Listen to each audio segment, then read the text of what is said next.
Sophia, നിങ്ങൾക്കൊരു secret task ഉണ്ട്. അതായത് ഒരാളെ പ്രാങ്ക് വഴി ഈ വീട്ടിൽ നിന്നും എവിക്ഷൻ എന്നുള്ള പേരിൽ പുറത്താക്കണം.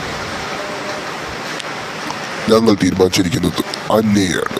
അന്നയെ നിങ്ങളൊരു പ്രാങ്ക് വഴി എൽസയുടെ സഹായത്തോടെ ഈ വീട്ടിൽ നിന്നും പുറത്താക്കുമെന്ന് പറഞ്ഞ് അന്നയെ പറ്റിക്കുക.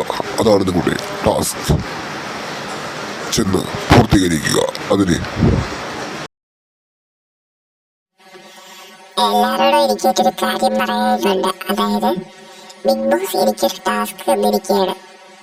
ഒരു പ്രാങ്ക്. അതായത് അന്നയെ ബിഗ് ബോസ് അനൗൺസ് ചെയ്യാൻ പോകുന്ന ഒരു സ്പോട്ട് എവിക്ഷനിൽ വെച്ചിട്ട് നമ്മളെല്ലാവരും നോമിനേറ്റ് ചെയ്തു. കേട്ടോ, അന്റെ മുഖത്തൊന്നുമില്ല, ഒരു പ്രാങ്കാണത്. ഓക്കെ, ഞാനും കൂടെ കേട്ടില്ല. ഓക്കെ, സ്പോട്ട് എവിക്ഷനുമായി ബന്ധപ്പെട്ട് ഇന്നൊരാൾ ഈ വീട്ടിൽ നിന്നും പുറത്തു പോകാൻ പോവുകയാണ്.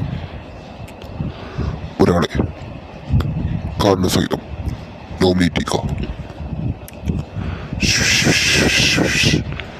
ക്യാപ്റ്റൻ, ആർക്കാണ് ഏറ്റവും കൂടുതൽ വോട്ട് കിട്ടിയിരിക്കുന്നത്? ബിഗ് ബോസെ, ഏറ്റവും കൂടുതൽ വോട്ട് കിട്ടിയിരിക്കുന്നത് അന്നയ്ക്കാണ്.